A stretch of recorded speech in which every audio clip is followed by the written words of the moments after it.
We're live. We're back. With the Vacuous perspective. Back. We're back. It's me, Val, and Nate. You're back. Feels like forever, but it hasn't been that long for the listeners, unfortunately. How are ya? Yeah, pretty good, man. It hasn't actually been long for the listeners at all because we've still got one episode in the tank that we haven't actually released, right? Yeah, wow. Or two. No, one more and then this one. So get it going. It'll happen. Yeah, no, it has felt like quite a long time, actually. Yeah. It feels like a long time since I've spoken to you, but the last month has just flown. Of course. You've been on leave, holiday, honeymoon. Honeymooning. Honeymooning with friends. Honeymooning with friends. Japan? Yes, Japan. Excellent. Bit of snowboarding. Hell yeah. Got some good snow for it. Didn't break any bones. Had a couple of little accidents, but nothing serious. Nothing critical. It's good to hear, man. Japan's cool, man. It looks lovely. It's very cool. They're so friendly. Always dreamed about going to see a fight there, MMA. Did they do UFC in Japan? Yeah, it's called it's called 1FC. It's the one where they allow soccer kicks. I didn't know 1FC was held in Japan. I knew it was an Asian UFC. Well, no, it's not. It's sort of everywhere. It travels around.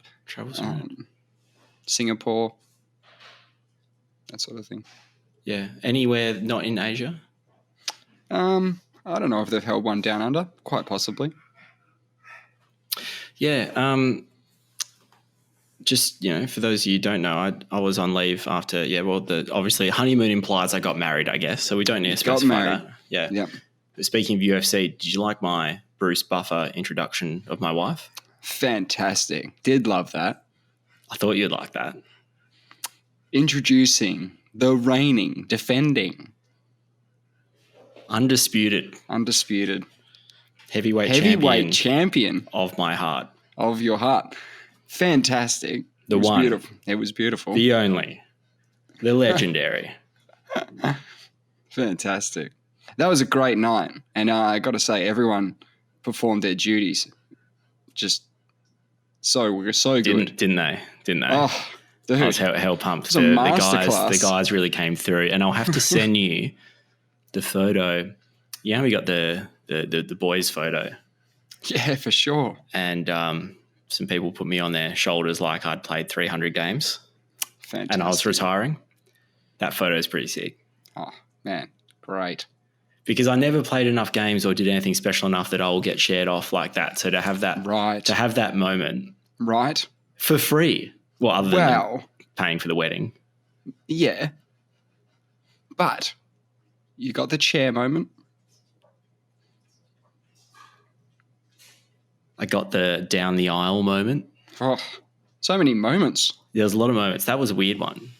That was pretty intense. Yeah, that was pretty intense. Actually, it made me think of something that you said, is that we had an episode, it's a long time ago now, where you talked about how you don't cry. Ah, yes. You talked about how you had a funeral coming up and you were worried that or thinking maybe I should just let it out at the funeral or something. But yeah. You had the wedding, and I saw you up there. You were crying, right? I was steaming up. Yeah, I was steaming up. I was definitely. I don't know if you weren't crying. I don't know if tears were streaming down my face, but no. My You're eyes getting were watery. Confused. You're getting confused. Crying can be subtle. Yes, you can subtly cry. No, definitely. I was subtly crying. There you go. Yeah. And it was great. Felt good. Crying. You think of crying is you think of crying as real crying. Yeah. Real crying's rare. Real crying is real you have crying. You have to have almost lost control. See, I was still in control, but you were in the moment, right? In the moment, yeah. It's kind of a weird one because there's a lot of discussion and talk and planning that goes into it, right? Sure. The wife picked the down the aisle song.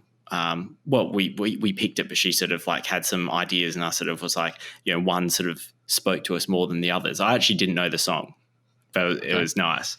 And I'd listen to it a bit because we've been playing this for a year and a half, and then it's kind of like a Pavlov's dog response where I think I have kind of gone over it in my head. Like we joke, sometimes it comes on and I'll be like, we're making dinner or something, or I always know that it's going to be the moment, and we sort of joke about it. But you forget. Yeah. You forget about, like, you're not waiting for that specifically. There's a lot going on. There's a lot going on in your mind. Absolutely. And then, we had a live musician guy. Then the song starts playing and you're like, oh shit, it's about to go down. Yeah, it's going down. Yeah. And so it's funny because you almost think of all the moments of when you're making dinner and listening to the song and the jokes and in the car listening to it and stuff like that. So it kind of it all comes together. It's very strange, isn't it? Yes. Yeah. That's awesome. We're weird how although I'm not, as I said, I'm not big on my emotions generally. We are very emotional animals. It's an evolutionary trait then. But why? Cooperation is good. We cooperate on a global level now, whereas the cooperation that evolved from necessity in antiquity, it's on a global scale now. You're not just talking to the bloke next door. You can talk to anybody. Yeah, but normally you're talking to them over the internet, which you lose that emotive. You just become kind of words on a page sometimes. But no, it's definitely not good for emoting, but for cooperation, which I think is probably the basis of it. It must be. There must be a very good reason for it, because would you say, are all animals emotional? Like, is Luffingham emotional? He seems to get a little bit frustrated sometimes, but he doesn't. But he recognizes emotion. Now that I say it, if I'm absolutely, like dogs kind of sense what's going on. They kind of give you a little lick on the face. They get it. Now, why does a dog understand human emotions? Another evolutionary trait, surely. Do you reckon that's helped the dog survive? Yeah. I guess that's their man's best friend for a reason. Yeah. And cats have evolved past the level of human where they own their owners. They don't give a fuck about anyone, do they? They've evolved to the point where they're like, well, I don't have to do anything for you and you feed me and, whatever I want. Okay.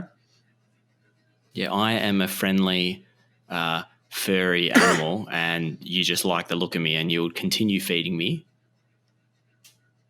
regardless of what I do, as long as I don't attack you. And I'm also the only pet that gets let out at night.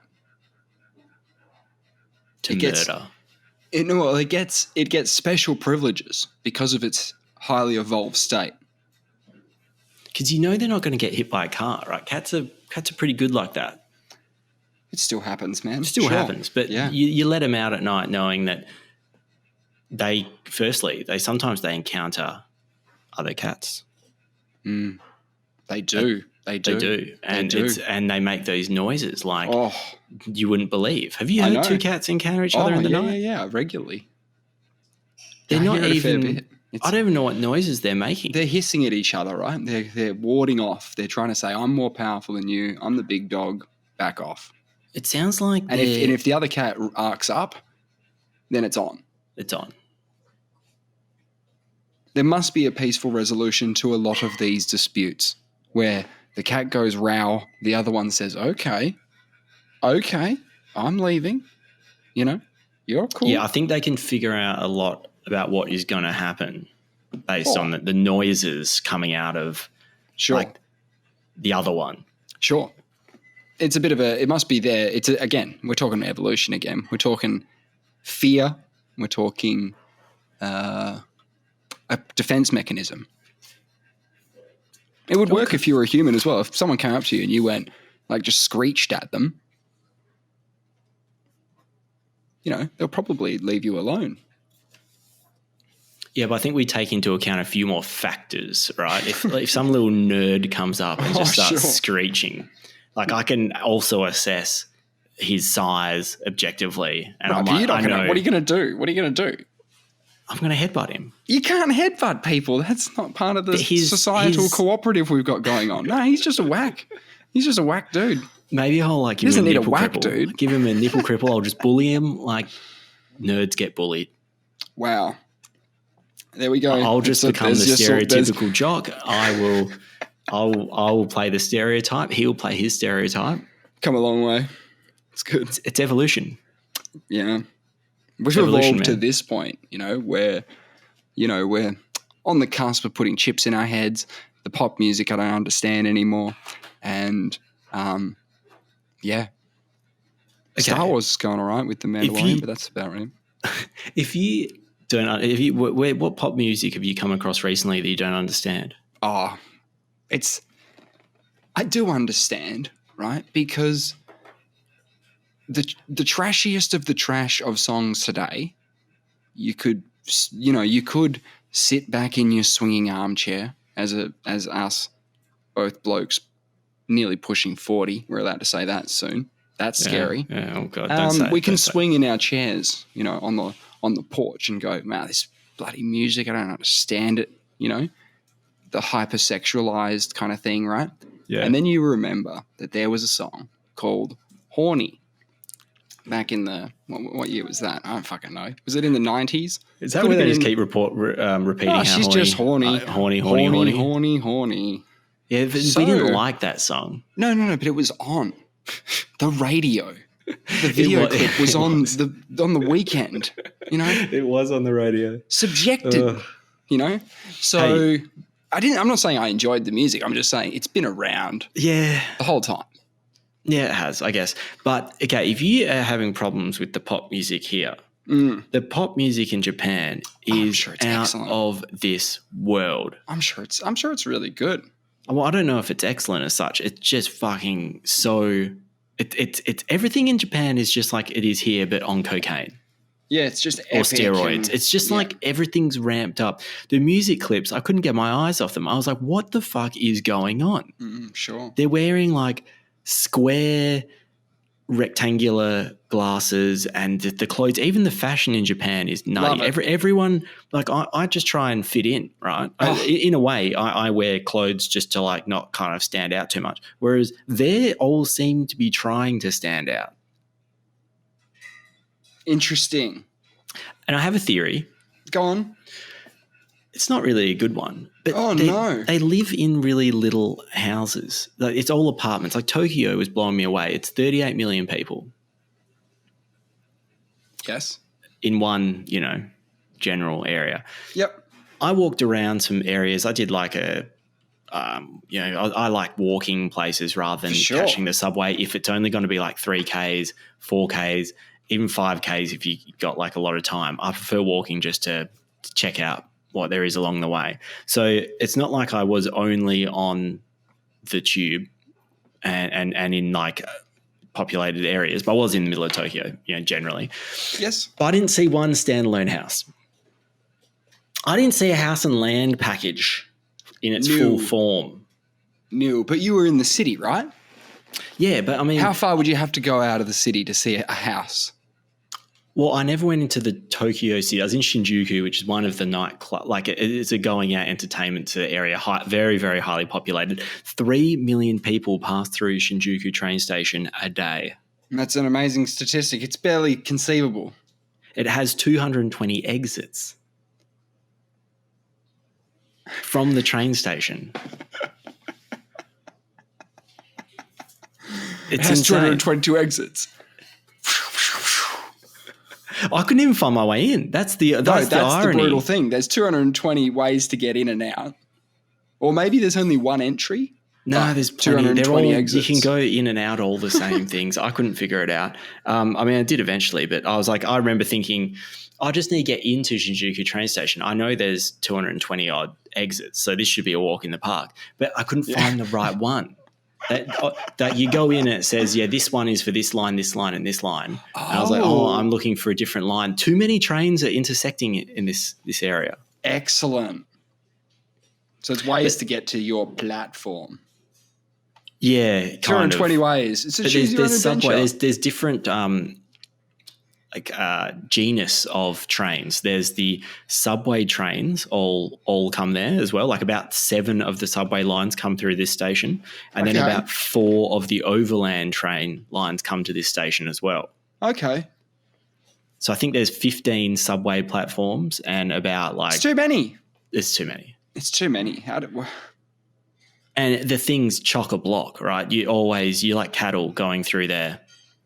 Fast trains? No, the subway ones are just because you're only going a kilometre, then it stops at the next station. I didn't take any bullet trains. Do they have? You've got bullet trains? Oh, they got bullet trains. They love them. Love bullet trains. Fucking love them. But the pop music, right? So it was. You have to just watch some. You have to just just Google some Japanese stuff going on. J-pop, yeah. Some J-pop. Is that what they call it? Yeah. Well, there's Korean pop, which is K-pop, and that's very big. Yes. It's your League of Legends stuff. Mm-hmm. You know, your League of Legends film clip stuff. Yeah, I like a bit of K-pop. I found the J-pop a little bit harder to get around. But one reason is it's something about the male pop stars over there are very feminine. They all like to be. David Bowie. You reckon there's well, David Bowie was quite androgynous. Yeah, but he was kind of like weird and androgynous, whereas they're just more like girly. Right, that's their shtick. That's what the numbers say. And they're all very white. Like they sell. I don't know about all the pop stars, but they sell whitening cream over there as well. I think there's something about if you're brown. Over here, we all want to be brown, tanned. Over there, what do you think it's different? Well, I think the idea is, I think tan, like as opposed to being very, very pale. I think when you're tanned, you look a bit healthier because it just looks like you've got a bit more color or something. I'm not a big fan. I'm not a fan of actually getting serious tans. I think it's terrible for you, and I just don't like being in the sun. But I'm just talking about if you're going to compare like a porcelain doll to someone that's been outside. You just look a bit healthier because you got some sort of nuance to your skin. But over there, apparently, if you're browner, you're more of a labourer because you're in the sun and outside. Where if you're whiter, you're more likely to have an office job. So it comes from like an aristocratic kind of thing. And probably, and maybe even the Western influence. They love mm-hmm. America. Yep. But they're trying to get big in America while everyone in America is trying to get big in Japan. They've got it all wrong. Do you reckon we should be targeting the Japanese market somehow? Yeah, if we get big in Japan, then you can say we're big in Japan. Could we just say that? I don't think you can just say it. No. I think we'd get some letters. Maybe we should try and get a Japanese listener. Right. I know one. Well, there you go. Yeah, maybe I'll reach out to him. That's one. That's all we need. And then he can tell his friends, 38 million in Tokyo. There you go. You do the math. And you said something about cyborg before, or brain surgery or something, didn't you? Or chips in your brain. Yeah, chucking a chip in. Yeah. Chucking in a chip because So it'll just be public policy. It'll just be for the good of everybody. You won't even get a choice, more or less. They'll sort of force it upon you. Yeah. Just for the good of everybody. Be like the vaccine. Yeah. But they'll say like, I've talked about this before, but if they said something like, this chip, we've been testing it for 6 years and everybody who's on it just loves it. It's so much better. Everything's like detected early. Everything's great. There's no car accidents. It's the safest way to live is if we all get the chip in the head. But it'll only be really good if we all get the chip in our head. If we all get it, it'll be way better. I reckon they'll be able to sell that. Yeah. Unfortunately. No, but you put the chip in, you'd be like, what was I doing? Man, I got the chip now. So good. Everything's like super, super good. You wouldn't get the chip. I reckon I'll be going, have you chipped up yet? You're like, no, I still haven't chipped up. No, I would chip up at some point. I wouldn't be early adopter, but I look. It is actually You recognise, yeah. Yeah, it is. Unfortunately, it is. I don't want to say it's evolution as such because that seems to be the buzzword for us today. Yeah.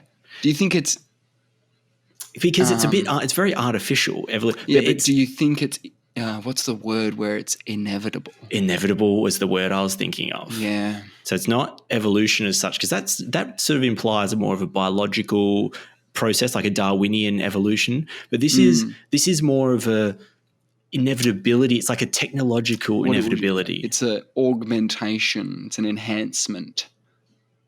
But It's definitely separate. Where are Google Glasses? Because I feel like that's the next step before we put the chip in our brain. It's just going to be putting it on our face. So having the HUD, having some sort of heads-up display. Yeah, it can like you can hear sound from it. It's pretty much connected to the sensors onto your retina. Oh yeah, they do. Is that? I thought that was more not sci-fi. I've only heard of it. I haven't heard of any products that actually do it. What a crazy thing that is, though. But I mean, people put lasers in their eyes all the time. Yeah, chuck them in. Yeah, so this cyborg's right. I was on the flight home, Singapore Airlines, and they had. Yeah, I'm looking for something to watch. They had this. Okay. It was just a movie. It was just a standalone documentary called "The Father of Cyborgs." Okay. And it's pretty much what we're talking about. But what's your understanding of cyborgs? I thought they were humans with robots. Yes. Now, this fellow, Dr. Phil Kennedy, is this bloke in the US. He was the first person to implant a electrode that, fuck when I say this. Yeah, basically an electrode into someone's brain. Oh, someone else's. Someone else's brain. A brain to computer interface is what he's done. Yes. That's essentially a Neuralink. It's Neuralink. I think he did it in I think it was mid 2000s or something, but I'm not sure. That's just the vibe I get from the doco. Right. So and what he does is he takes people that are trapped in their own bodies because they've had an accident of some kind, a head knock or whatever. Yes. And obviously their family, they're like paraplegics from the eyeballs down kind of thing. Their brain is still ticking. Yes. The brain's doing great. It's just like the brain to body connection has just failed. Yes. Yeah. Yep. So he takes these people that are trapped, and the families are obviously so desperate, and they're at the end of the line. There's like nothing more they can do. So this guy comes along and is like, "Hey, I've got this, I've got this super risky thing, but brain-computer interface, brain-computer interface. But do you want to dedicate your child to science? Essentially, like that's in a nutshell." And they're often like they're like anything to even give this person hope. Really? So that was their vibe. Yeah, that's their vibe. No, I don't know how many people he approached and proposed this to. Yeah, but I do know he's got 6 cyborg babies. When I say that, he's had 6 patients. Oh, I thought you were saying that the guy, the paraplegic, has 6 children. I think I misled you a little bit there. Yeah, okay. No. So he's got 6 cyborgs. He has implanted electrodes. In his battalion. We'll call him a battalion of cyborgs. Battalion of cyborgs. What would you call the collective noun? Oh, that's a good one. Actually, I'm going to call them an assembly of cyborgs. I like that. Because assembly is like the assembling of them, but it's also an assembly, like a gathering. We could get lots of good ones, I think. Like you can even put a word in there that almost doesn't make sense now, but if enough people adopt it, you could say like a machine of cyborgs or something. Or a I know culture. That doesn't. Oh, a culture of cyborgs. That's a good one. So hang on, I'm just asking my robot what a collective noun for cyborgs is, just before I get crazy. Because there probably is something. It's got to be. Sorry, go on. What's it saying, or is it thinking? It's thinking, man. Oh, wait, a possible collective noun for cyborgs could be a circuit. That's really good. Yeah, okay. That's the one. That's really good. Yeah. That's fucking good. Well done, GPT again. That's why, again. Fucking hell, it's so good, man. Sorry, finish your point because I do have something after. But okay. Sorry, and I'm just writing something down because I want to revisit something else as well. Yes. No, we can go there. No. got- Okay, so this cyborg dude, right? Okay. Yeah. He took these people and he got them. They're trapped in their own bodies, and essentially the old school thing where they can use a cursor with their like eyeballs or their brain. Somehow they connect the brain to the computer. Yes. Then they're like clicking on things, and basically what old mate in the wheelchair, the smart guy, was doing. Right, Hawking. Yeah, like pretty much the exact same thing. But he didn't have an electrode. Sorry, and he didn't have an electrode. He would have planted. loved it. He would have loved it, but he had enough, use of his things. He didn't have to have a I'm sure the he billions wasn't of a dollars cyborg. helped too, I guess, or the millions of dollars. I'm sure it does. And being like the world's smartest man, I'm sure that had something to do with it as well. Yeah, I'm sure. But that is the promise of Neuralink, by the way. The promise Yeah? of Neuralink is to make people who can't walk again because the brain is fine. 100%. So it's the same thing. Well, this is what this guy's doing. So I've got here, I took a couple of notes on my phone because I was fascinated. The first human implant was in 96. 96. Chucking 96. chips in. That was the first brain interface chip put in someone's head, which is actually a long time ago now. That is a long time ago. Surprisingly. Nearly 30-ish years. Well, 25-ish years. But I said he's got 6 cyborg babies, patients, but he actually has 5 patients, and they were all people trapped in their own bodies. And one of them, he tried to restore their ability to speak. But often these patients, because they're very ill and they've got a lot of other problems, they often like passed away, and they got a lot of data from them. But the surgery didn't kill them or anything like that. They just they get the implant, and then naturally 4 or 5 years later they pass away, and they've made steps towards some improved quality of life. You got to remember this is Generation 1 cyborg. Gen 1. So it's not going to be iPhone 1. Did it do anything? Not really. I mean, RoboCop 1 was pretty fictional, gnarly. Yeah, like that. They didn't do the chips in the head or anything. They just went full on. Pop his head inside. I don't even know which part of it. Anyway, it doesn't matter. But the problem with these patients of his is because they're trapped in their own bodies, they can't actually give feedback about what they're feeling, what they're trying to do. It's all very one way. Surely they could. Not much. Open up a notepad document, start writing. It was. Nope. It was wasn't there. Limited at. It was like they can, you're pointing at like it's like this or that, and you can sort of move the cursor because it's like it's electrodes that are reading the electrical impulse of your brain. It's not even, it's not based on where your pupils are looking and things like that. So I think Hawking's one uses. That's what I mean about he's actually got far more control because he can actually use his body. No typing. What for who? Hawking? I don't think he types. I think he did at one point, and now I must have been thinking of The Simpsons. No, probably. But his 6th patient, because he believed in this so much, was actually himself. Oh, shit. So he gets in contact with a surgeon in Belize who's willing to do this procedure. This guy's a doctor himself and pretty switched on, right? Clearly he's taken this. He's the first guy to get to the point of implanting a chip in someone. He did a lot of, obviously you have to go, there's a lot of regulation about this. Yep. I assume. And they show images of the brain surgery that he gets where they peel back your scalp. Great. Not your scalp, your skull, shall I say. Great. And I was getting a bit queasy. Of course you would. An open brain is not a normal thing to be looking at. No, unless you're watching like Hannibal or something. What they do is the guy was making very tiny incisions in the meaty part. The brain. Yeah, and they put a little like a half a centimeter plastic cone in there that is connected to that has 2 wires on the inside of it. And what this Dr. Phil Kennedy guy figured out is what you do is you put it in there, Dr. Phil, fuck, and you let because they were how do you connect the neurons to the sensors? But what they do is you leave it in there for a while, and the neurons start to grow their little tentacles very slowly into the tube and then connect up with the wires.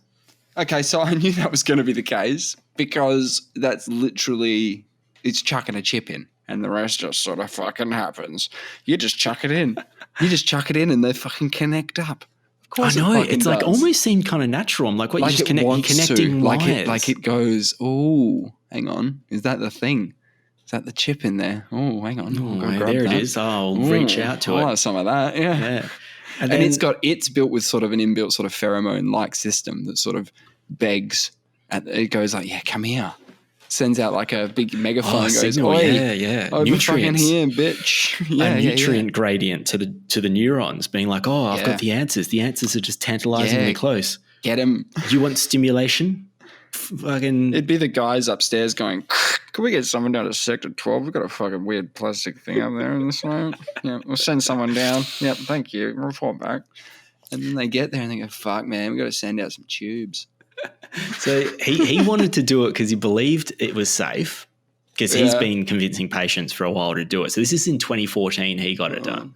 Oh, my God. So about 10 years later. Well, 20 years later from 96. Oh, but I thought he did his. I thought the doco was in 2005. Oh, and I was guessing. I was trying to guess by the. So his first one was 96. Yeah. Okay, so he's 20. Well, I don't know when he was born. No. I'm talking about. So he got the chip 18 in years after the first one. Yeah. Okay. And he didn't tell his family he was going to get it done because why he didn't. Would you? Yeah, why would you? They don't want to. They don't. They go, why? And you'd go Tetris or some shit. I don't know what he was into. He knew that they were going to say that don't do it because you've got a family, and he was going to say fuck you, science. Yeah. Yeah, he just knew what he wanted. He wanted to get the chip in. He wanted to get the chip. He believes in this process. He wanted to put his money where his mouth is, which I respect. But also, it sort of deviates from his sort of philosophy of trying to help people who are stuck in their bodies, as you put it. Yeah, but he can consent. This is where he wouldn't do it to anyone else. He's like, I can do what I want with my brain. Sure, I'm going to Belize. So he signed all the waivers for the doctors, all the stuff they wanted, and he's like, I want to do this. Don't tell my family. So he cruises down there. After the surgery, he couldn't speak for a week. Oh, my God. And he started having seizures. Oh, my God. And he's admitted to the hospital, grinding his teeth. And they go, what's wrong? And they go, I just had the chip in my head how long did he? A couple of weeks?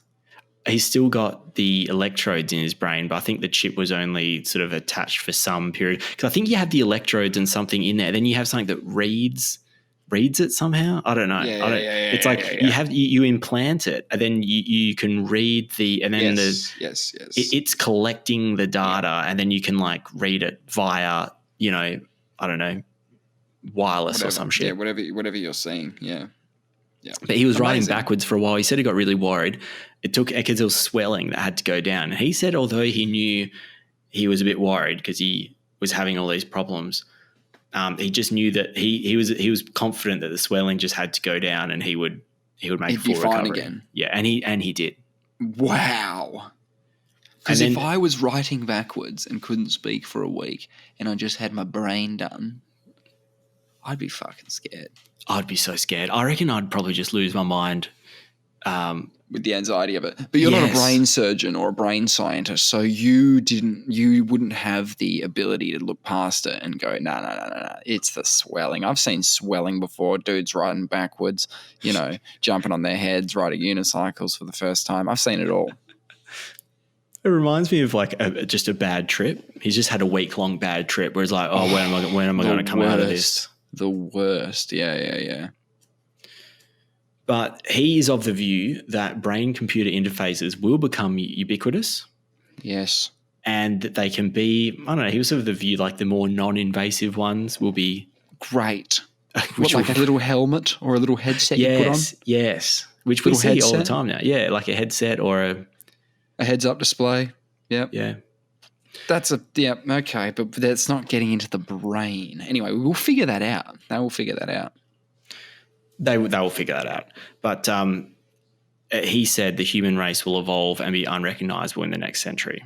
Yeah, I believe that. But we already offload heaps of stuff to computers, hey? Absolutely. We are integrated with them. We're non-invasively integrated with computers. Absolutely. It's a very one-way thing at the moment. Yes. I We're don't need to doing know all the how to inputs. get places because I've got the Maps app and I can just load it. So I don't have to worry about that anymore. It worries about it for me. Yeah, and it's more direct at the moment. It's kind of more directed, like we direct it what to do. But what's weird is when you start getting like notifications about when to leave for the airport to get your flight, right? When you haven't directed it to do that, it's like scanning your emails or something. Do you know what I mean? And you start thinking, what is like? You start to feel a bit more symbiotic. Yeah. And that's why that just takes me down the track where we're saying how it's inevitable. Brains will get enhanced, and they are in some respects getting enhanced the way we use technology. And that's why it's just going to happen. It's going to keep snowballing. People are going to do it. It's going to be the haves and the have-nots, which is going to be the next big question, like who gets this stuff? Who gets the stuff? Well, it would go for who needs it the most to begin with before it becomes consumer available. Yeah. Oh, sorry. Did I say who needs it? Well, I meant the military, and then the people who need it, and then the military, and then the public sphere. They'll test on the people who need it, and then deploy it in the battlefield. Yes. Yeah, sorry. That's pretty much all I had on that. You said that you were going somewhere, or you had something. Well, it's sort of similar because I did defer to the AI again recently. I got involved with the AI again recently. How involved? Well, I just asked it to just come up with a few topics. Told it what was happening, and it gave us a few topics.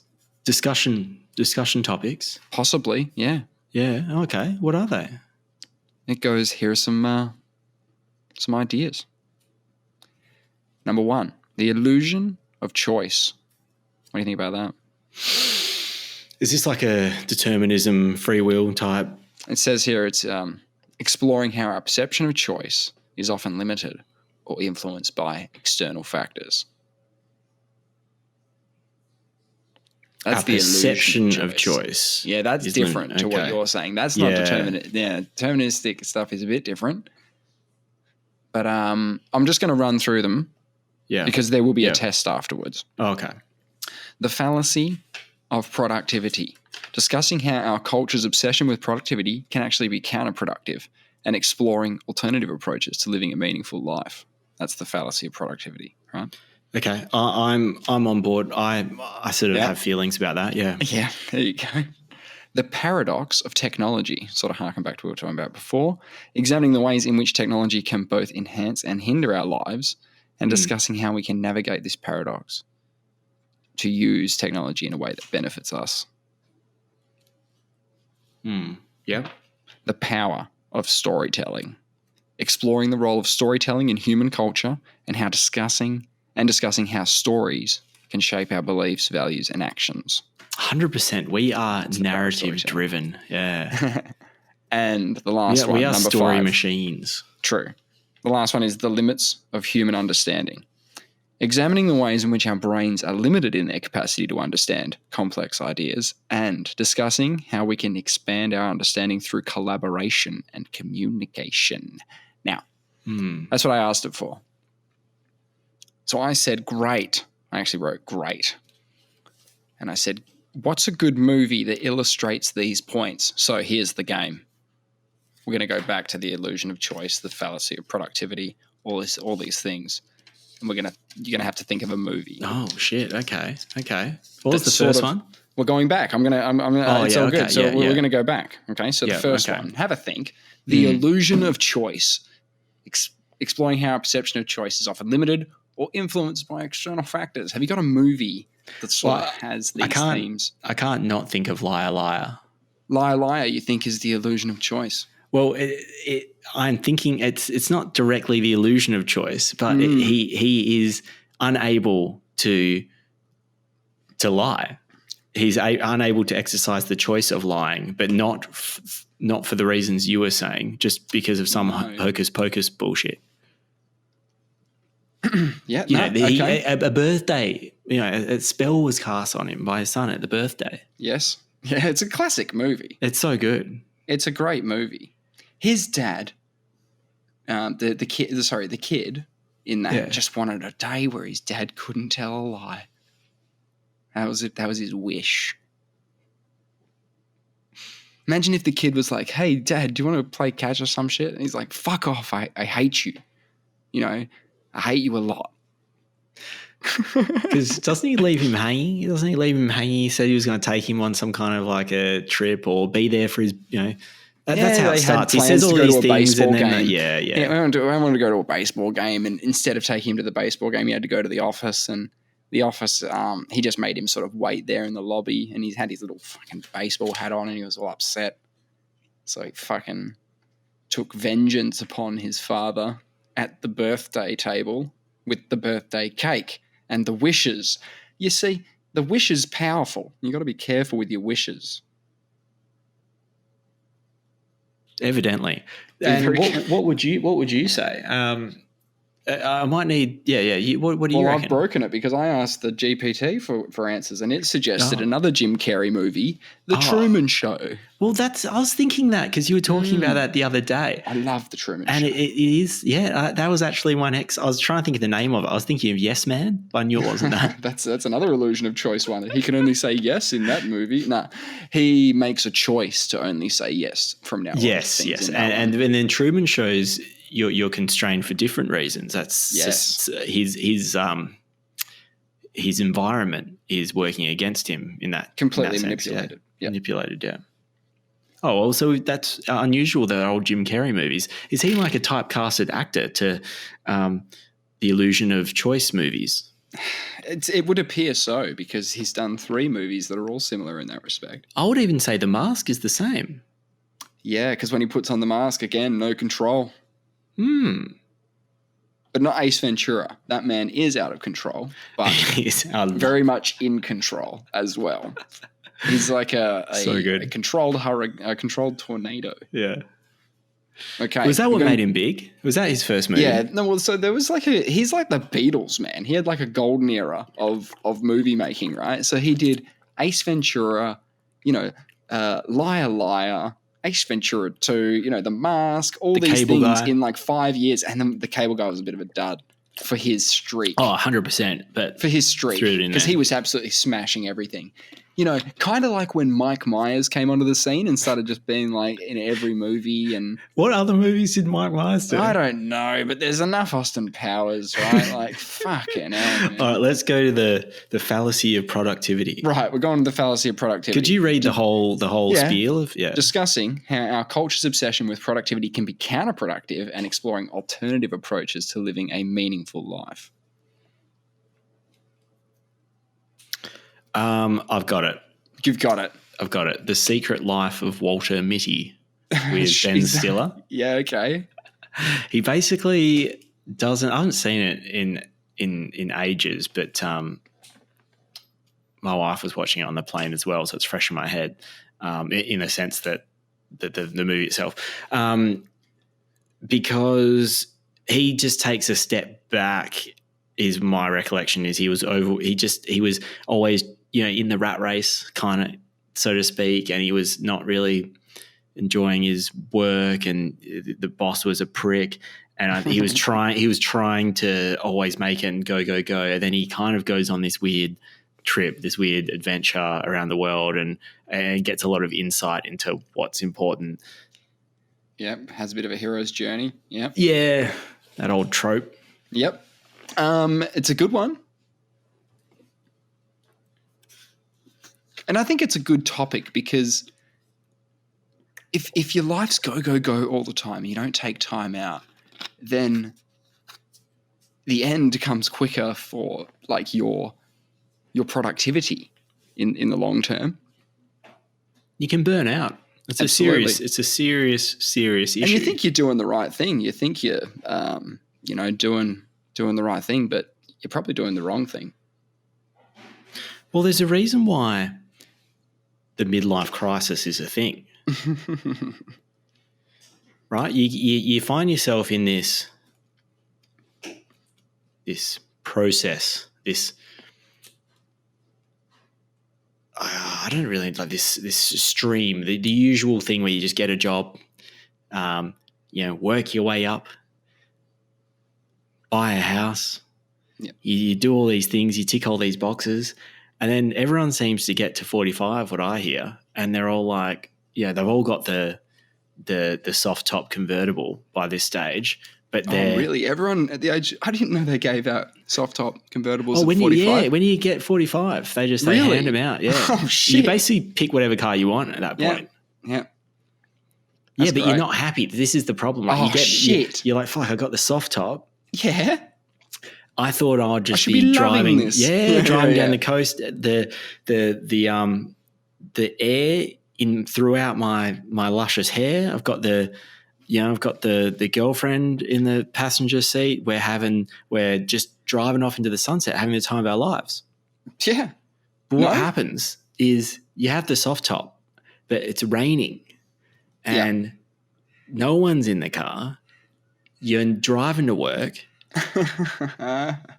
It's a bit of a jalopy. You're just in traffic. You're bald again from all the stress and testosterone running through your body. You've got no hair at all. You've got this maybe like a Homer Simpson couple of hanging on. Yeah, hanging on, and then you realize, what am I doing this for? I had this image of what I was doing it for. Yes. I had all these ideas. Yes. I was told that this is what I'd get. The old lies again. Yeah, so it felt differently. It felt differently, about that one again. The computer? Yeah, what the it computer liked suggest? Fight Club as a way to sort of summarize the fallacy of productivity. Yes. And the movie critiques our culture's obsession with productivity and consumerism and encourages viewers to question their values and priorities. Now, I did see an article the other day that it was like, if you think Tyler Durden's a hero, you miss the whole point of Fight Club kind of thing, And it goes, I guess it would just go through and... Luffingham. I'm a big fan of the movie because I'm a big Fincher fan. David Fincher. Is that the director or? Yeah, that's the director. What else has he done? Edward Norton fan. Ah, yes. What is this? What's his name? Finch. I'll pull up his page. He's done a bunch. I think he did 7. Yeah, so 7. Fight Club, Zodiac. I don't know if you saw that one. The Curious Case of Benjamin Button. Oh, he's got lots of weird ones, hasn't he? The Social Network. I don't really know the other ones. Okay. Additional credits. Assistant cameraman on, get this, Return of the Jedi. Oh. So got everyone some more for you. Yeah. 1984, matte photography on Indiana Jones and the Temple of Doom. Oh, boy. Oh, I got another one for you.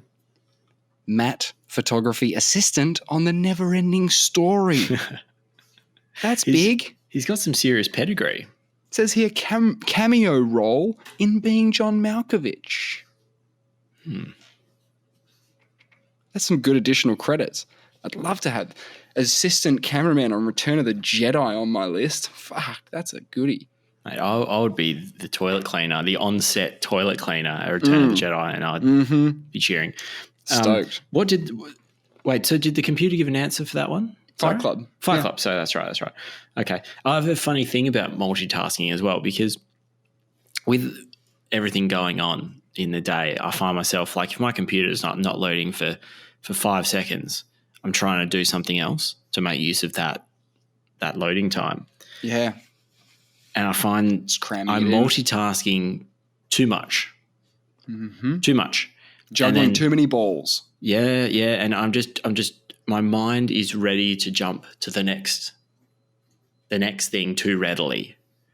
I can't focus. I think attention and focus is actually a very difficult thing to cultivate in this day and age. I've put more effort into it now. Like, I'll just put the emails aside, put everything else aside, and I'll try and do an hour or two on like the one task at hand and actually do it.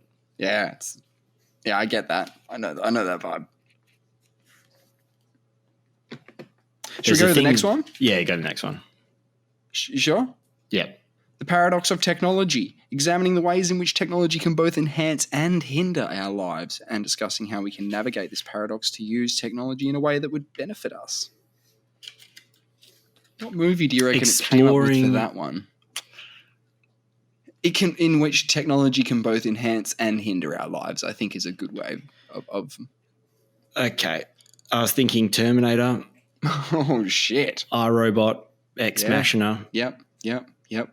Those ones, I'm getting those Big vibes, tick. those Yeah, flavors. But definitely Terminator. That is what ChatGPT will say, right? I think it should. Because in that sense, you have Arnie goes from both being a problem to being the hero. So he is like directly doing both sides of the coin. I made a mistake then, because I've asked that for a good movie. And if I said a good movie or movie series that illustrates these points, maybe it would have gone, hey, you know what? In Terminator 1, he's a bad guy, but then he becomes a good guy. So I think this is a really good one for this. No, it's actually a movie I haven't seen. You might have seen it. It's a movie called Her. Oh, yeah. This movie explores the paradox of technology as the main character falls in love with an AI assistant and raises questions about the role of technology in our lives and relationships. Yeah, that's not bad. I remember liking that. There you go. And Joaquin Phoenix, amazing. Yeah, I just like saying his name. Great name. The power of storytelling, exploring the role of storytelling in human culture and discussing how stories can shape our beliefs, values, and actions. It's a good one. Storytelling. The power of storytelling. Oh, it's tough. It's hard because all movies are like telling a story. Yeah, but are they? Somewhat. For some reason, my first thing that came to mind was Inception, but I was like, that's not really, because I was trying to think of how it. I think that's just powerful storytelling. Yeah, it's just powerful storytelling. It's nothing really to do with that. No. The movie it came out with is very good for this, but and I can't really think of many good ones because it's taken it quite literally. The Never-Ending Story. Oh, that's a good one. And 100%, if I said, what's a piece of, any document or whatever, it may have said the Bible or something like the Bible. But it said Big Fish. Have you ever seen Big Fish, the movie Big Fish? Not. No. Fucking classic movie. Is it? What year? Yeah. I want to say mid-2000s. Okay. And anyone in it that I would know or? Yeah, you'd know guys in it. Who's in it? Because it's been a long time since I've seen it. Let me have a look at this. It's a Tim Burton movie. Oh, God. It's a Tim Burton movie starring Ewan McGregor, so starring Obi-Wan. Right. And Helena Bonham Carter rocks up because it's a Tim Burton movie. And Danny DeVito's in it with Buscemi. No, so it's mainly Ewan McGregor, and he plays, I don't know. What hasn't Buscemi done? Buscemi? Oh, he's just always lurking around. He's always just until involved. now. I mean, he's a bit of a main dude now. Yeah.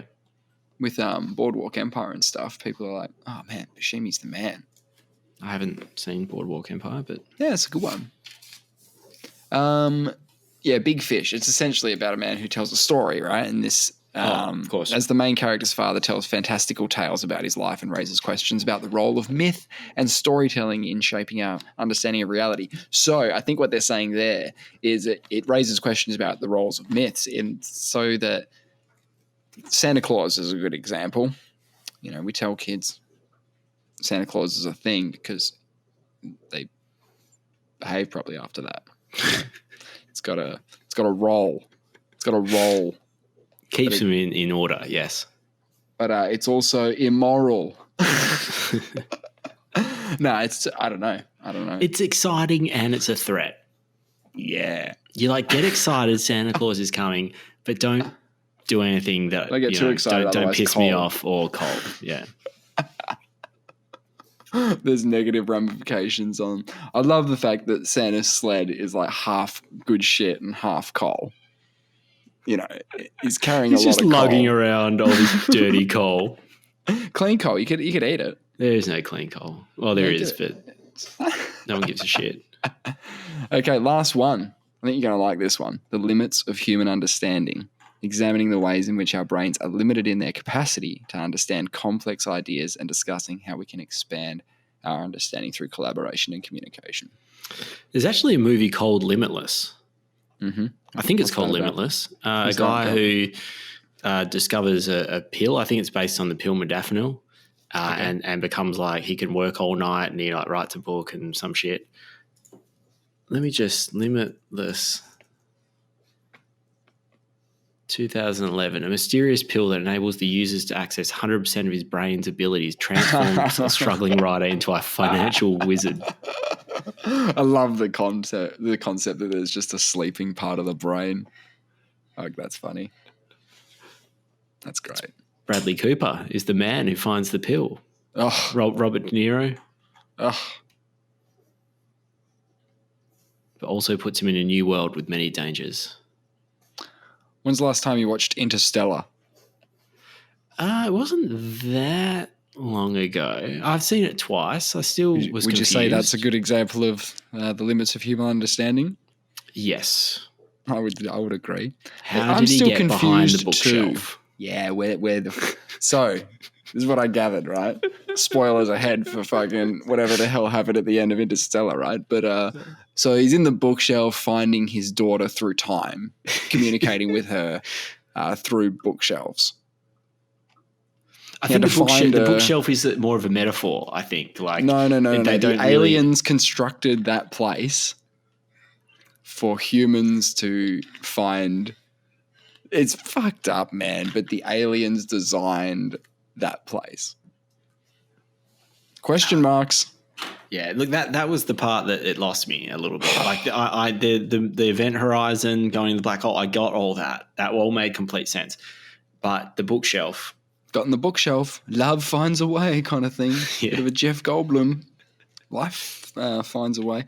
Nah, I remember first watching that movie and being like, oh, that's a dumb ending. Like love is interdimensional or some shit. And I'm like, nah, I don't like that.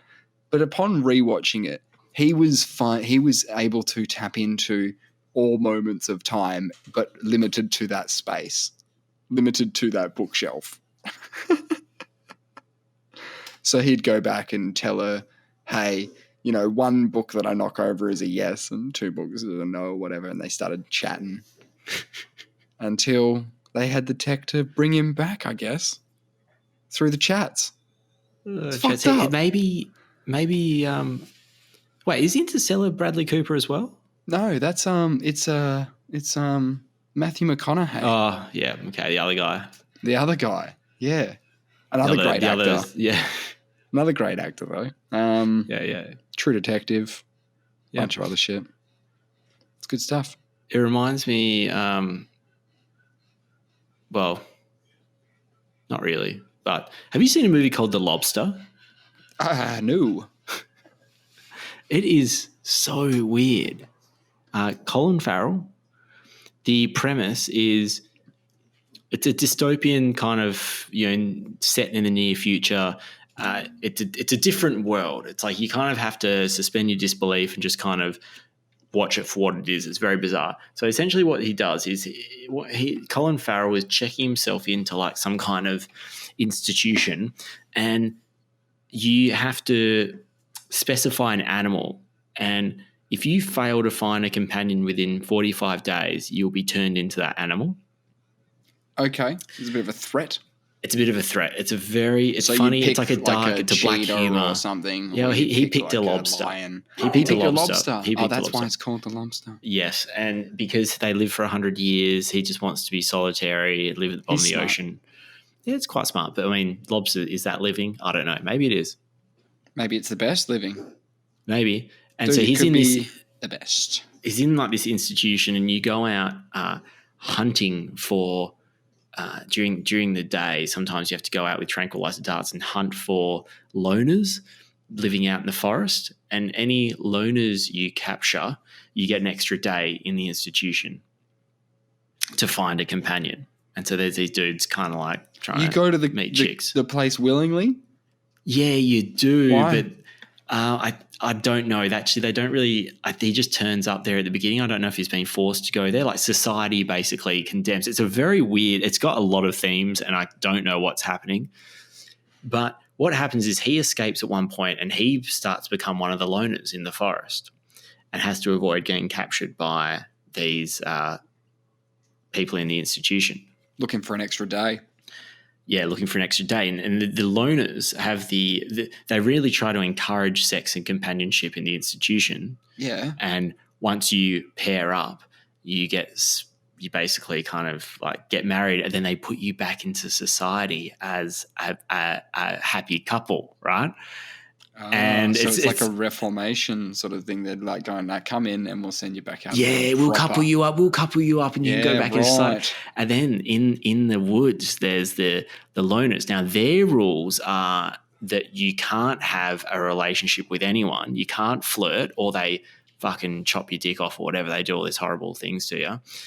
So they're like the other end of the spectrum. The institution is like you need to pair up and flirt and you'll be right. Whereas the loners, you're not allowed to do any of that stuff. But then very occasionally they go into the city and the loners have to pretend to be a couple. Otherwise the authorities come up to you. And if you don't have all the necessary papers and whatnot, they, we're just a regular put couple. You in jail. We're just a normal couple. Yeah. So there's a lot of that kind of thing going on.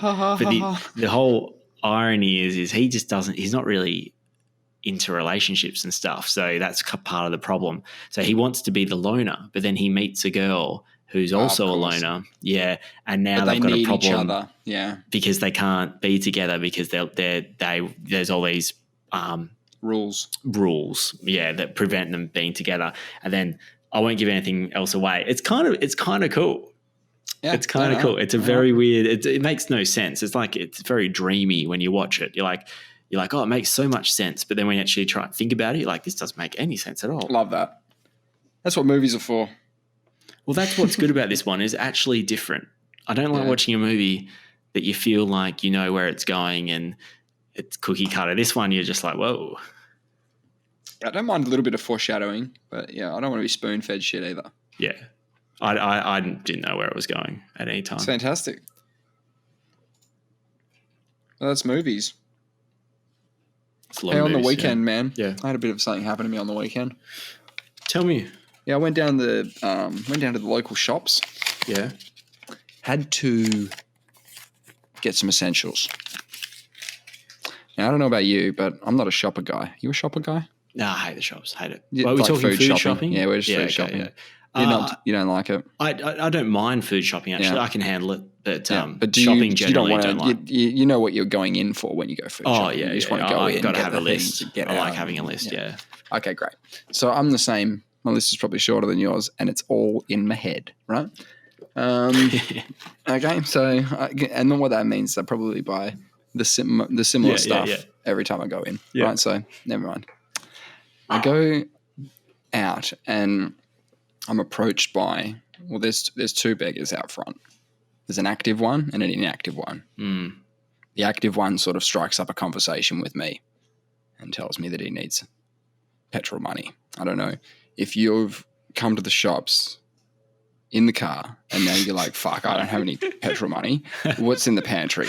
Like, have you got anything in the pantry, bro, in the fridge? Yeah. What's going on? I think we've got bigger problems here. I think, he needed a couple of bucks, right? Yeah. And old mate, the inactive one, he also needs money. He didn't say that he did, but he does. You could just tell. He's the same. By the way he carried himself, his clothes, his passivity. People don't sit in front of shops for fun. Did he have a sign? No sign. No. Just look at me. Anyway, so I hatched a plan.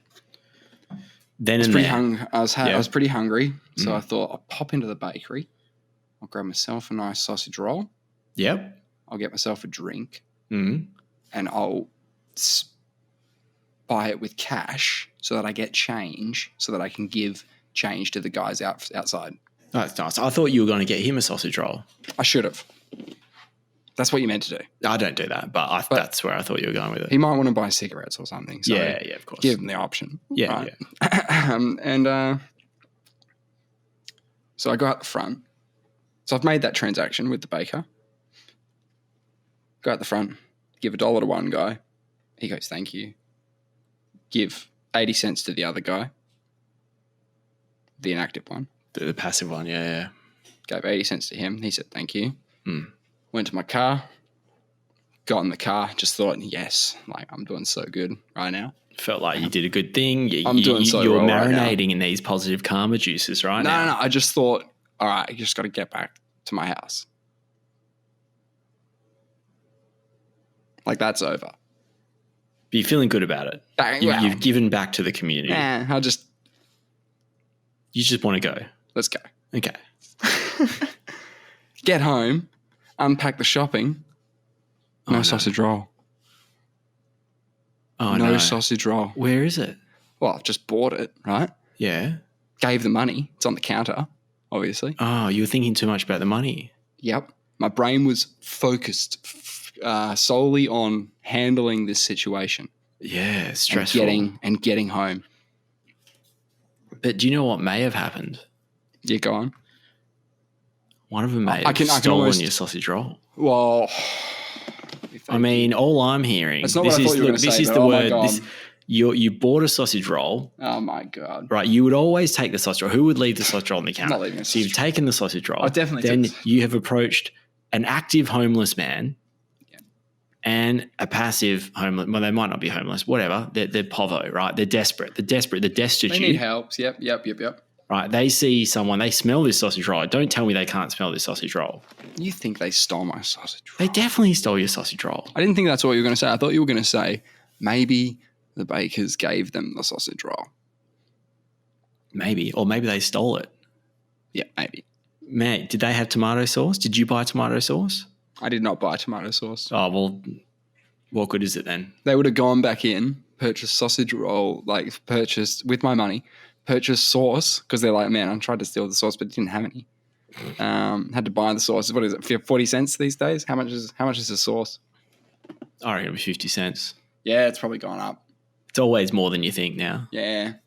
A friend of mine said, oh, maybe they gave the sausage roll to the guys out the front. I was like, there's no way they'd feed them, like, as in encourage them to, well, last time I stood out front, they gave me a sausage roll. Like, that definitely, sausage roll either found its way back into circulation or in the bin. I would love if they put that back in circulation. They probably did. They probably just took it out of the bag, popped it back in the bain-marie. Are they allowed to do that? Well, it's not like I left a phone number for them to call me if I leave it on the counter. They've been paid. What are they going to run out? You know what? Are they going to run out waving a sausage roll? That sausage roll. What are they going to do, man? They leave that sausage roll aside for at least and throw it in the bin. Hour. No, and throw it in the bin. Yeah, half an hour. And then throw it in the bin. Probably. What the fuck, man? Yeah, there's starving kids in Africa, but we're not like shipping food to them. Oh, we should be shipping our bins to them by the sounds of things, full of food. Full of sausage rolls. Yeah, bloody full of food. No, but that's true. We do waste a lot. I was thinking of you the other day because I saw Kerbal Space Program 2. Yeah, I believe has now been released. Do you have it? Yeah, I do. Have you played it? I have, yeah. Is it fun? Yeah, it's really good. So I started playing it and my computer was like, what the fuck is this? What are you doing? Because it was not having a good time. Is there a lot going on with it? Apparently there's a lot going on. Oh, yeah. Shit. Yeah, it's very CPU heavy because of the numbers we're dealing with, and it's very heavy on the GPU as well. I didn't want to nerd out too hard, but I did not reach minimum spec for the game when it came out. I've since remedied that. It. So, wow. Would my computer be okay? No. My computer's getting old, man. Yes. What am I going to do? Well, it depends on what you want to do. I don't think I need exactly to game. There you go. You don't need an upgrade. So how long will this last? Sooner or later, unless you want it to just become a YouTube machine, one day. I reckon the next computer I get, yeah, go on, will probably be in my brain. Yeah, wow, no. I think we can fit one more personal computer in before then. Maybe the next car I drive will be electric. I've heard Who was this guy on Joe Rogan? Peter someone or other. Oh, yeah. Let me get his name. Peter. It was about, when was he What's he on? up to? Maybe, I think it was just January or December last year. His name's Peter Zehan. Zeihan. He plays for himself. Yep. He was, 1921. But when was that? Anyway, that's not important. It was Jan 8. He basically says he's got a lot of insightful things. He's an economic development dude. So he just Is he a futurist? No, not really. I don't really know what his background is, but man, he speaks well and is so compelling. And he's got this really cool view on everything. He's talking about the Russia conflict and the China potential, just China in general. Yeah. And he's in a nutshell, he reckons China's got 10 years left. You may have seen on YouTube. YouTube was trying to feed me his 10, 15 minute bit on why China's kind of done in the next decade. Mm. And anyway, he makes a lot of sense. And one of his takeaways, sort of unrelated, is he reckons EV cars are a bit of a gimmick. He reckons they're not going to last. And I was like, I don't know. I'm just I have no idea what's going on, right? I don't have any tech know-how. I just kind of go with the flow. But I'm under the impression we have reached the point that is the future of cars. Yeah. Whereas he's of the view is he says that anyone that gets on their high horse about using an EV for the environment needs to take a look at themselves. No, that's true. In that, I did mention it a long time ago, is that,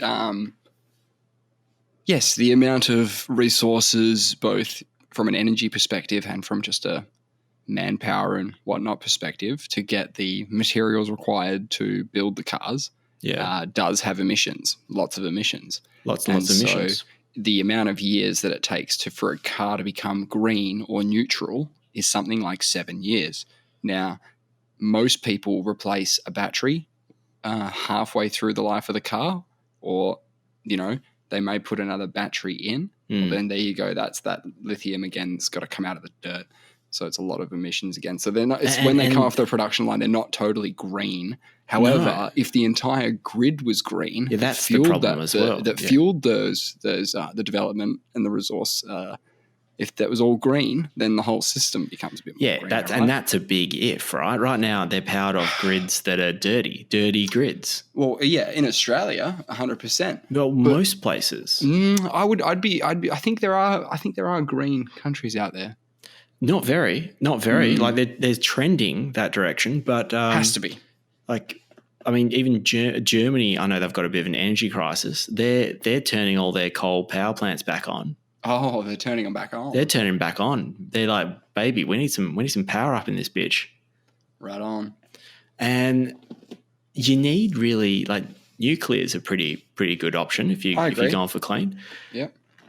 But he thinks that EVs we just don't have the resources as we electrify everything, because not just cars we're electrifying. We have to choose. Yeah, we're doing everything. We're doing everything, and you have to now pick and choose. It's like batteries aren't just in cars. No.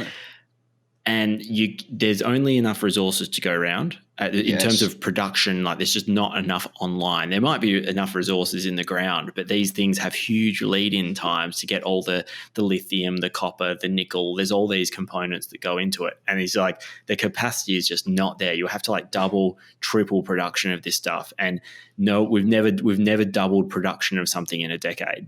Yeah, so he interesting. Says, we're going to have to pick and choose where these resources are going. And they're more likely to go to places. It makes more sense to be using them in places where you have more renewable sources. So you're actually getting the benefit of the not having a carbon footprint. Places like, he says, the US is good for renewables because they have a lot of sunshine, a lot of wind, and a lot of the tech is there. But he's saying a lot of the places, he goes, Germany's too, that doesn't get enough sunlight and not at the right times, because you need power at at dusk is like when the huge What do you power. mean, man? The sun sets and rises over Germany Yeah, but like anywhere else. If he's sitting on the ground going, "This sun's fucking bullshit." Yeah, no, but that's the problem. You have to you can't for example, if you just have solar, I know they don't.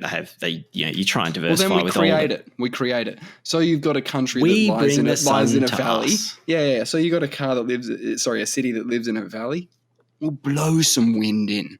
We'll get that wind power going with more wind. We'll have wind machines that we'll generate have fans. Wind. Yes, generating wind, blowing the things. You know those machines that you can turn once, and the gears that it connects to has a certain amount of revolutions on the other side. Have you ever seen those really complex ones? Yeah. No, well, they're just like really high gear ratios. We've talked about it before, where one single turn of a spool will do 7,000 rotations of a tiny cog at the end of the line. Oh, yes. It's like a gear system. Yes. Yeah. It's kind of like that. One of them. Get one of them up there. Hey, I reckon listen to that Peter guy. I reckon it's really good. It was just it's just a perspective, and he speaks well. And I found it pretty interesting. Yeah, well, no one can steal our idea about the nuke car, because we're gonna that fixes that problem, right? About the lithium and stuff. We're just chucking the little nuclear reactors into cars, right? That's the. He actually talks about that. Joe said that he read somewhere that they're looking at using nuclear waste. Oh yeah. As batteries, because they have residual decay after they're done, and they use diamonds or nano diamonds. They encase it, and they sort of use that decaying thing as a battery source for whatever. It can go for like 30 years, right? Holy shit! And this Peter guy goes saying how ridiculous it is, because they can you have a dirty bomb everywhere you go now. Say you put that in a car. Yeah, it's in your pocket. It's in your pocket. It's in your phone or whatever. You drop your phone. All of a sudden, you've got you breach that. Yeah, you've got a walking nuclear disaster everywhere you go, because you're relying on you're powering things by. And another thing he said that was fascinating as well is the problem with nuclear is you have nuclear waste, right? Yes. And he says you can actually relatively cheaply and safely recondition nuclear waste and ionize it, whatever the fuck you do. You know, you enrich it. Oh, we're recycling it. You recycle it. You recycle it back to another a good to go carbon rod or whatever you use. This will be affordable. Yeah, it's apparently very affordable. You can do it all. If it's not affordable, I will do it for half the price in the backyard. But he says this technology is there. We can actually do renewable, you can renew the waste. But do you want the byproduct of that process is enriched nuclear grade plutonium? Yes. And he's like, the problem is, you can reuse the rod, but what do you do with all this fucking plutonium? Like, you're going to have so many restrictions, and now you're just generating nukes as a byproduct. Uh-oh. So we've got to get the nuke program going again. So we've got clean energy, but we've got a byproduct of nukes. Yeah. Yeah, imagine if they said that. They go, look, it's super clean. Like, the energy is amazing and clean. There's just a little chance that we have a nuclear disaster. But instead, we just sink them all to the bottom of a lake. Is that right? You just chuck them in a lake? Yeah, chuck them in a lake. Yeah. They do these big concrete bunkers, really thick concrete, so they'll nothing will rupture it, or I don't know, earthquakes or whatever. Yeah, presumably in areas that aren't subjected to earthquakes.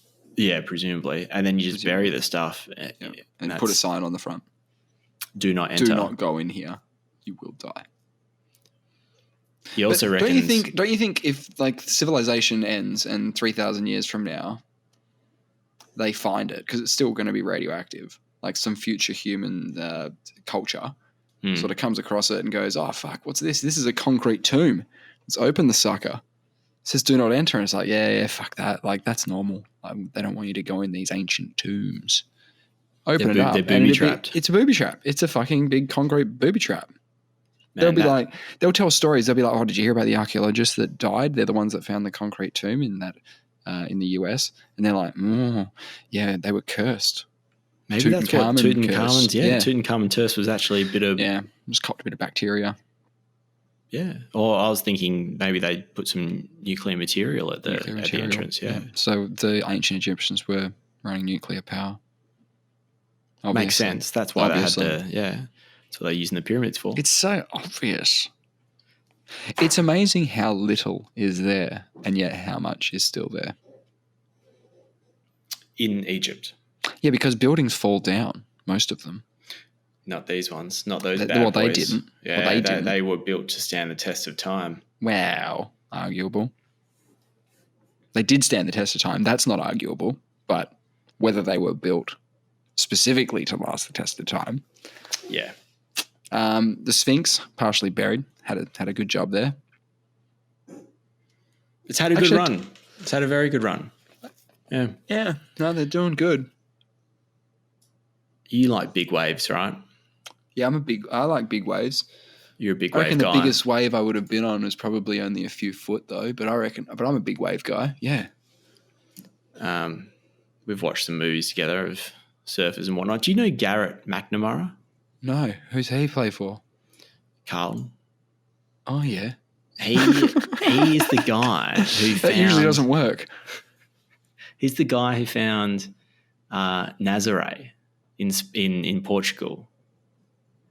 Do you know Nazare? That one? Yeah, with of course I know Nazare. Of course you know, right? So there's a doco called 100 Foot Wave. Also watched it on the plane. It's a doco series, 6-part doco series, an hour each episode. You would love it.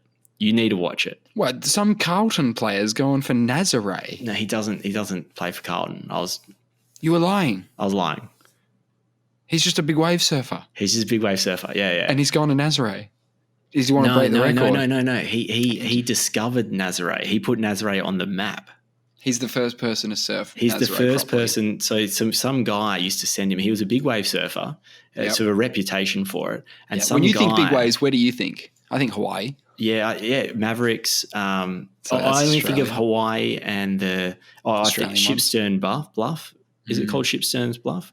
Yep, that's one. But with this guy in Portugal who was like the fucking vice president or whatever of the local council, kept sending photos of the waves. Of like, he goes, man, we get big ass dirty beach breaks here, and kept sending them to him. And eventually he came across, and it took him. He had one or two goons with him. They invented towing and surfing. Because they had to do it for it. And they do for most big waves now because they're just so fast that you can't paddle to the speed of the wave. So they need to use a jet ski to pull you in and pull you out. There's some pretty crazy rescue footage of people getting saved at Nazare. Yeah, Nazare is one of the – that's why – that's an absolute whitewash city. Yeah, that's why people didn't surf it because they're like, well, how do you get out? Oh, you don't. You don't. You just it lets you out or it doesn't. And so he started looking at this wave going – yeah, I think there's a way we can figure this out. And so they sort of did it the hard way. For years, no one came to it. And then in 2019, I think it was, they had the first tow championships. No, they shouldn't be doing that. There's a reason why it's not on the tour. You know what I mean? There's a reason why it's not on the surf tour. They know it's there. It's too fucking dangerous. It's on the surf tour, yeah. Well, someone gets really injured at the end of it. They nearly lose. There's obviously over a couple of years of surfing this fucking insane 80-foot waves. Yeah, it's scary, isn't it? I've got something for you to look up. Actually, it was in the doco. One of the guys that he starts riding with, early on, his name's I think Andrew Cotton, or they call him Cotty. So you would just find his Wipeout. You would have seen it before. It's at Nazare. It's kind of what he's known for, unfortunately. Is getting wiped out on Nazare. Yeah. So is this the 2018 Wipeout of the year? Yeah. I'll have a look. This is on the WSL. They are on the tour. Yeah, that's what I said. They are, yeah. They are on the tour. Yeah. They are on the tour? They got it on the tour. They got it on the tour? That was one of the requirements. His goal was always, that was what they were working towards, yeah. Yeah. All right. So I'm watching him. He's losing some speed here. Okay. Yeah. No, he just ducked out of that. He just got out. But he's getting tumbled. Is this one where he launches through the air? Yeah. Okay. So no. So he goes off. The wave comes in, and I think it's either spitting him out or it's spitting his board out. Oh, that's him. Yeah, that's him. Yeah, and then he probably gets churned up like a washing machine again, and then the jet skis eventually found him because I presume he's not dead. So he was pretty crook after that. Yeah. Oh shit! He was ambulanced away. Wouldn't there be a reef or something underneath Nazare for it to be breaking like that? No, it's a beach break. It's a shore break. It's a shore break. So there's some sort of bar, like a sandbar. There's somewhere. A massive ocean trench. Yeah. A very, very deep ocean trench that ends like a reverse cliff, and it ends right near that point of you should see the underwater images of what's going on there. So all this water rushes up, all this energy and rushes up, and it starts getting focused on this trench, and then just rises out of the water. Yeah, that makes sense. Oh boy, that's so scary. Yeah, I see it. When you should just watch this whole doco series. But this Garrett McNamara guy reminds me of Steve Carell in The American Office so much. Hell yeah. He's a very nice guy, but he's also he's a very high energy. There's a guy individual. You should look up on the YouTube somewhere, Laird Hamilton. You heard of Laird Hamilton? He's an old bloke who surfs Hawaii. Oh, is he longboards? Yeah, he's the stand-up paddleboarder. Yeah. And he stand-up paddleboards into fucking monsters. And just I call him Lord of the Wave because every time he's on a big wave, he just looks so comfortable. Doesn't give a fuck. Just always looks in control. Yeah, and I watched him in a compilation of like Hawaii. It's like a Chopu compilation from like years ago, and I used to think it was my favorite surfing video. I might show it to you a bit later. And he lords over several waves, so you'll see lots of surfers come through, 5 or 6, and then you'll be like, oh wait, here's Laird, because you'll see him like already standing up and just like getting his arms into the into the paddle. How do you get enough speed with that paddle? He's amazing. He invented the foil board. Have you seen those ones? They're the ones with the board, like he invented that. He invented that, the foil boards. Yeah, I want to use one of those. Hey, they look really fun. He was using it to do ocean surfing, like as in ocean waves. That's what he invented the hydrofoil for. Wow. Was so that he could surf endless ocean waves. I hope I'm not talking out of school there. I'm pretty sure that's what Laird Hamilton did. He's amazing. That's awesome. I'm looking for one guy that was mentioned in this doco. I'm sad. I think his name was Ty.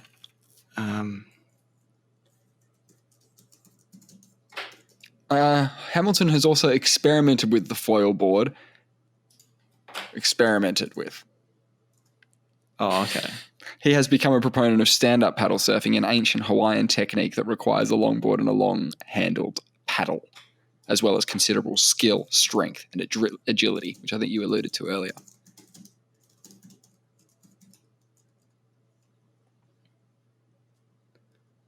Wow, Laird Hamilton, considered by many as the greatest big wave surfer of them all. Yeah, there you go. Laird. Yeah, he's the man. But that's almost about all we got time for. Should we check the emails? Oh, yeah, go on. It's been a month. Let's have a look. Surely. vacuousperspective@mail.com if you want to get in touch with us. Probably should have said it at the start of the episode, but that is the email address. Should just say to people at the start of the episode, skip to the end if you're just here for the email address. But also, I like saying to the end because if someone has listened to this point, they are the most likely person to email us as well. So we should probably wait till the end. Right. Congratulations for making it this far. Here's the email.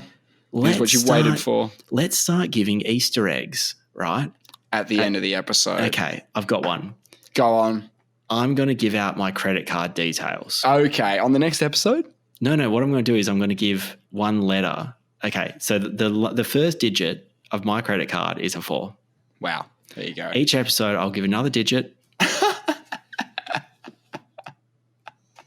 But you will never know the order. No, I'll give it to you in order. Oh, the order. We're doing the order. Okay. But this is high stakes. Yeah, there's 16 episodes.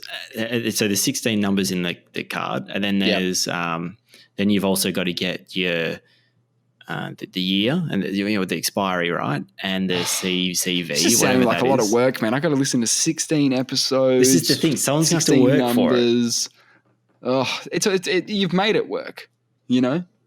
But will anyone be ballsy enough to say something else. Credit card fraud, or is it my problem if I give out the details? No. People are going to be like, I don't even want to listen to the next 16 episodes because I don't even want to be associated with credit card fraud. They deserve it.